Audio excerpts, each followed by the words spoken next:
what is up? So today we are going to do a video on troop formations in King of Avalon, the importance of it, and what troop formation to use depending on the troops your enemy has. So I'm about to, tomorrow I'm boarding a plane back to the States because I'm in Asia right now. So it's actually going to be pretty hectic for me, but I'll try to upload a video once every 12 hours, keep that streak going. Anyways, let's go view some. I'll show you my basic formations right now. So my formation 1 is 24,000 Immortal Guards Infantry, 24,000 Knights Cavalry, and 81,100 Bowmen. So the point of this is the higher your defense and health buffs on your infantry, the less of them you need to bring. I'm bringing my cavalry mostly as a buffer, just in case shit happens, so that when they do get past my infantry, my cavalry won't get. My archers won't get wiped out. Like in that last video where my archers got completely destroyed because I didn't bring cavalry. So this was like an updated version of some troop formations. The cavalry also helps get rid of opposing troops, more damage dealing. Then I have my second one. This is mostly for Barb. See, for Barb, I don't really need to focus on my cavalry. I can just literally, because my bowman attack buffs are significantly better than my cavalry buffs, so I just bring all bowmen for Barb. And then for my third troop formation, this formation is to minimize damage.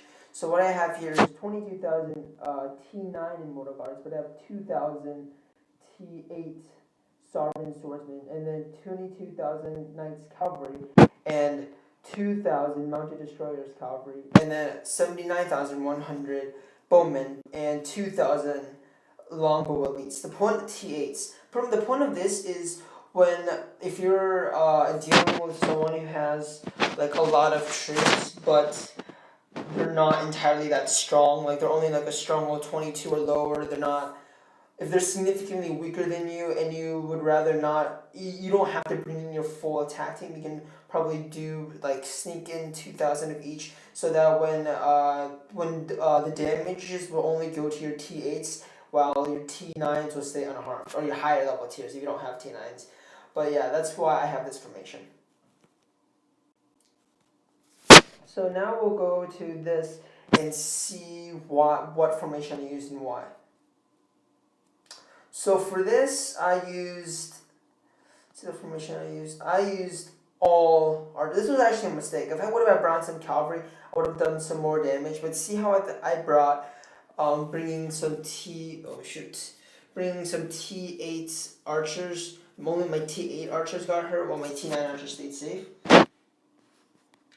And the reason I brought this was because, let me see, he didn't have a lot of damage. Not damage. He didn't have a lot of infantry. He only had about like 30,000. The rest, mostly you see that it's cavalry, bowmen, and he had a bunch of siege troops. So what I just had to do was bring lots of damage dealing and a decent amount of infantry, because there's no way that, pretty much as I was saying about how you win a battle, is you being able to kill their infantry and then wipe the rest of their troops out before they kill your infantry. And I have faith in my infantry health and defense buff, so I took a risk and brought all archers to wipe out the rest of his troops. Because my archer buffs, as I was saying earlier, are significantly stronger than my cavalry buffs. For this attack, let's see. So this person had like a mix of everything. He didn't have a lot of a single amount of troop. That is why I did the low. See, I brought 2,000 of everything. Well, 2,000 of each T8 to minimize damage. See how only my T8s got injured, while my T9s stayed safe. That way, and then while I can still completely wipe out his troops. I did that so I can minimize damage. I can save my T9s and just use my T8s for now. And now I just keep on training T9s. See, this is the result. Moving on. This person was reinforced, but anyways, he had about 40,000 T7s infantry, and then he didn't have that much cavalry or bowmen, but then his reinforcer had a lot. He had some T8s, some T6s, some T7s. You see that he didn't really bring a lot of, he brought like 20,000 infantry, but it was T6 infantry, so that's pretty much useless. Therefore, I did my, what do you call this?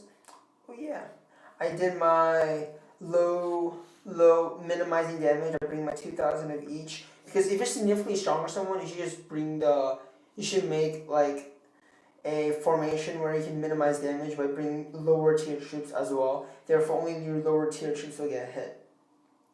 So that's what I did. I completely wiped them out. If you look here, literally my bowman, my T9 bowman wiped his whole army. It's pretty bad. And he barely did any damage. He only did damage to my T8. So a few T9 infantry, but that's probably because of traps. But that's okay. Actually, that's not because of traps. That is weird. I don't know why my... Oh, wait. I see why now. Because they got past my T8 infantry. See how I have 2,000 T8 infantry? They got past that, and then they started hitting my T9s. Okay, yeah, see? I should have brought a bit more T8 infantry. I didn't think it'd be this bad, but it did hurt quite a bit. So you might be asking, Mist, why don't you bring siege to deal with the traps? Well, for one, my siege is literally, if you see here, I have no siege. For one, I have no siege because I've been upgrading my siege. And for two, I am confident, if you want to see, this is me completely unbuffed and missing a ring, by the way. If you look at my health and defense of all my stats, it is high enough that I don't even have to worry about traps. Because the enemy traps depends on their trap attack and everything. But if my troops' health and defense is high enough, then I don't even have to worry about the traps at all. So I usually don't, because there's no point in bringing 10,000 siege when you can just bring 10,000 extra bowmen that can do so much more damage. And that is pretty much it for this video. I did this video per request of a certain someone. Shout out to Lord Dom, my boy Lord Dom right here. He's always been extremely supportive of me. He's pretty much devoted his whole game to helping LSR, making our alliance the best it can be. If there's any questions, concerns, please post in the comment section below. I'll try to get back to you as fast as possible. And I'm a new YouTuber, so any sort of advice I would gladly take. I will not take offense. All advice is welcomed, and so if there's any new videos you want to see, feel free to post in the section below, and I'll try to make one. And as always, stay sexy.